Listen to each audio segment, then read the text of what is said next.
Now we're back to the DIO pictures, and I've got there's a lot of interesting pictures on here.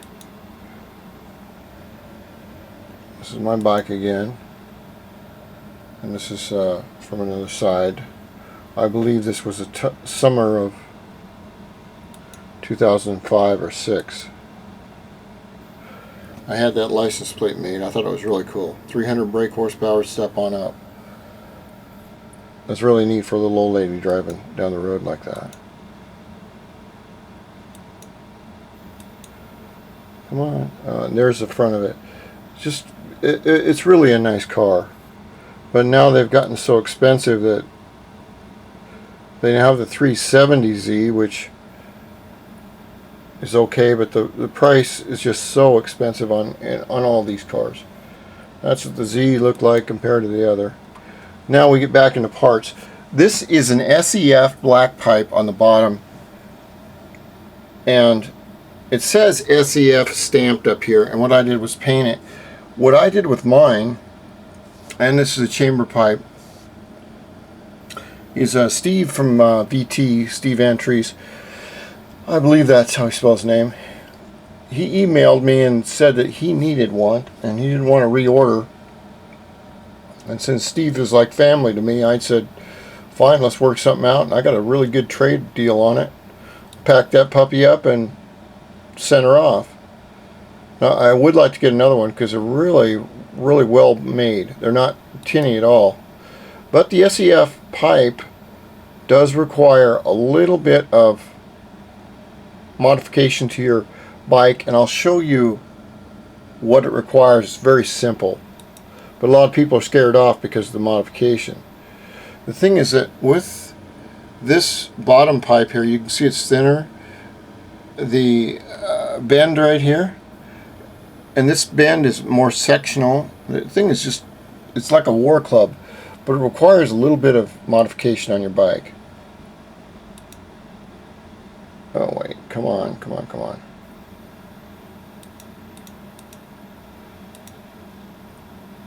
And there's the chamber pipe I had for the 98cc. Absolutely beautiful pipe. Now, here is, it's about 5 years ago. That is a PG long pipe. And it worked great. Beautiful pipe. And this is the SEF.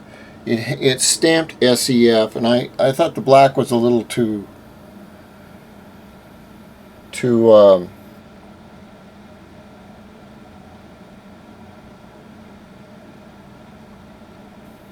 blah, so I painted the SEF in white paint. And of course this is what it looks like without the white paint. And that was anyone that wants an SEF black, they're really loud, but they're beautiful. If you look very closely right here, I'm going to see how close I can get it without the picture wavering. You'll see it says SEF stamped in it. It's before I painted it.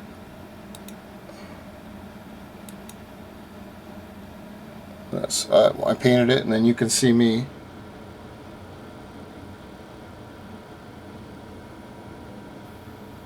Young, handsome devil, probably 45, or a total loser, as my wife would say.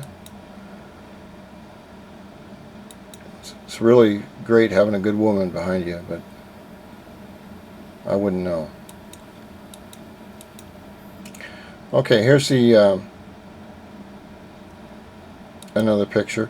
Like I said, I took pictures of everything when I was building my bike. I have to redo taking the pictures, and you can see how the SEF black fits on the back side of your DIO or your Honda Elite, and it fits really well. It works really nice.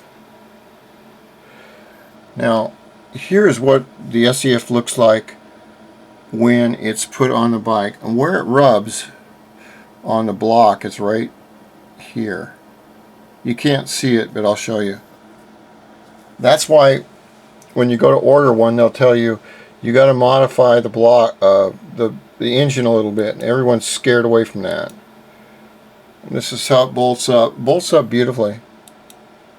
Here is the problem with the SEF, and this is up close. This is right at the head right here.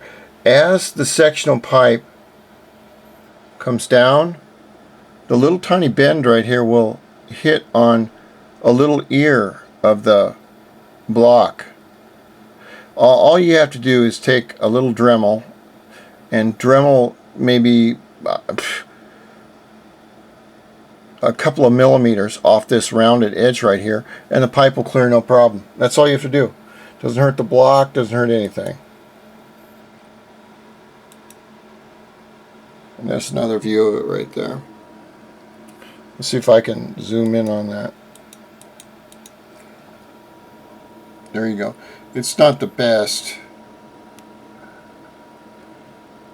but it's really easy to do. And there's another look from down the side view of it. And right there's another view. It's hard to get the automatic adjustment on the camera because the camera doesn't know what to focus on with all the curves and everything. There's my PG. You can't go wrong with a PG long. Anything PG is excellent. And I believe that VT Cycles and I've never been to VT Cycles. I've never been to Hawaii, but I want to go there one time. See, it says Fongier on the back. I mean, it's just beautiful. I believe that VT Cycles is the only authorized Fongier distributor in Hawaii.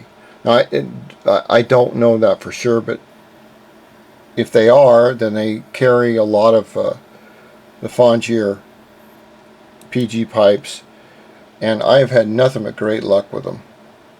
And you can see how this one clears everything nicely. But they make different sizes for the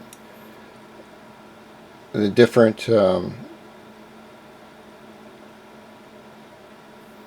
types of the size of engines. And you can see it turns a little bit brown down here on the clear, but the rest of it's perfect. And there's me, and this is what happens after you polish your panels. They're almost like mirror finish. And you can see the tree right up here with all the up against my fence and all the roses and everything. And here is the 28mm Oko I got from Steve and Keone, along with the uni filter. The uni filter they didn't have, and since I live in a small town, I talked to Steve and I said, look, is there any way you can get me one?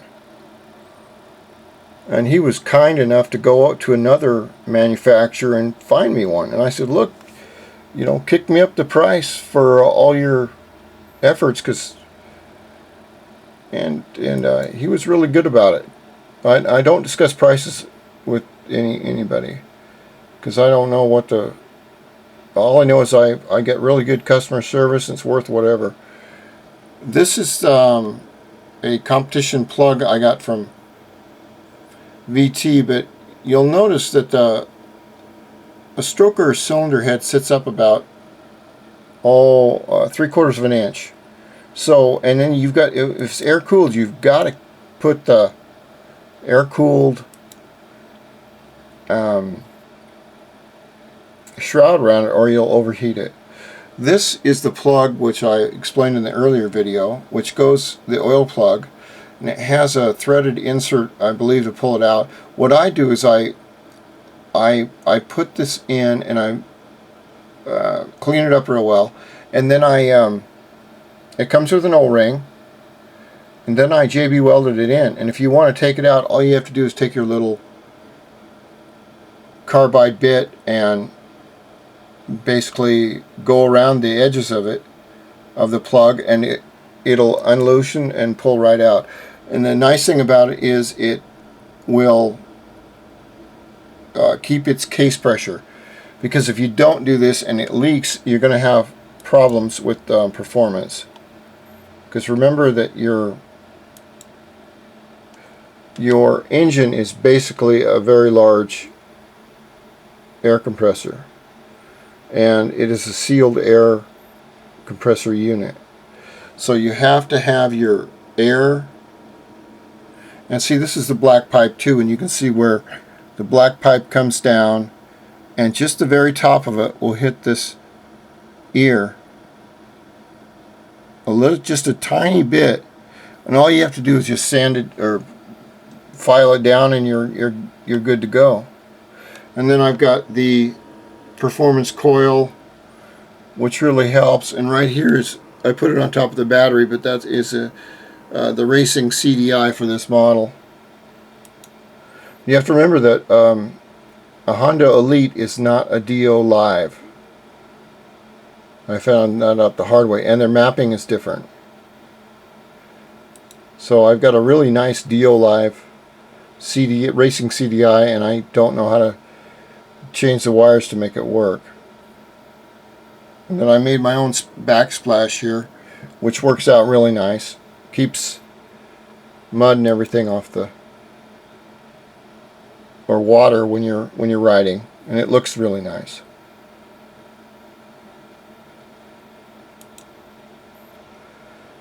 And there's the engine again, and I put a rubber holder on the top of the two pieces here of the fan shroud in order to keep my fan integrity. This was done in 2005. I had a really lot of good fun building these, and I'm going to build some more. But this is the only one I've ever had on this one. Then I have my gyro. And as you can see right here, this is what bothered me on this panel. You go to wax it and everything, and the wax gets in the seam. It looks like crap. So what I did was, if you'll notice right here and right here, this might even be a three-parter. I've got so many pictures. This was where there were two round circles here and here, which were for the basket that came out this way. And I took the basket off, and then I took the holes out, and then I used JB Weld behind this crack with a little bit of Bondo in the front, and then this is spot putty right here. Let's see if I can get it to focus. Come on. Now, this is a big problem right here. This is what happens when you go to put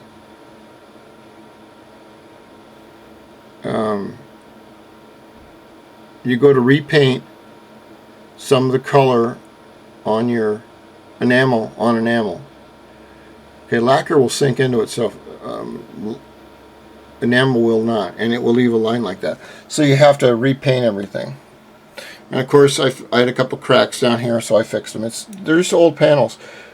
The one thing I would love to get me a couple of new panels, but they're $75 a piece at Honda. But I will tell you one thing. If you do buy these from Honda, they do give you a little pack of industrial Love Lube Vaseline. So when you're getting screwed right now, you're checked for these overpriced pieces of crap. It doesn't hurt that bad. Thanks, Honda. Thanks a lot. Now this is what this is after the panels have been smoothed down and you put primer on. What primer basically is talcum powder and adhesive. The talcum powder, as you sand it off, will fill in the very low spots. And that will give you your good base for your paint. This is inside the panels, and you can see where I've taken the two spots right up here and right up here that held the basket, and I've put them in, and I've used JB Weld on the inside, and it worked out pretty good. It does crack a little bit, but they're very old panels, so that's just the way it is. Sometimes the panel would break down here, and I would just put it back together. Or if I had a crack right here, I put it back together. I'd love to buy some new stuff for them, and there was a crack right there that I fixed. But they're just, Honda wants a fortune for them, and I know that the panels that I get are going to be 20 years old. Now this is the first paint job. This is going to be a three-parter, because I have so many pictures. But I want to get back to DIOs, because a lot of people were talking to me about DIOs, but the economy is pretty bad, and I'll explain that in the next video.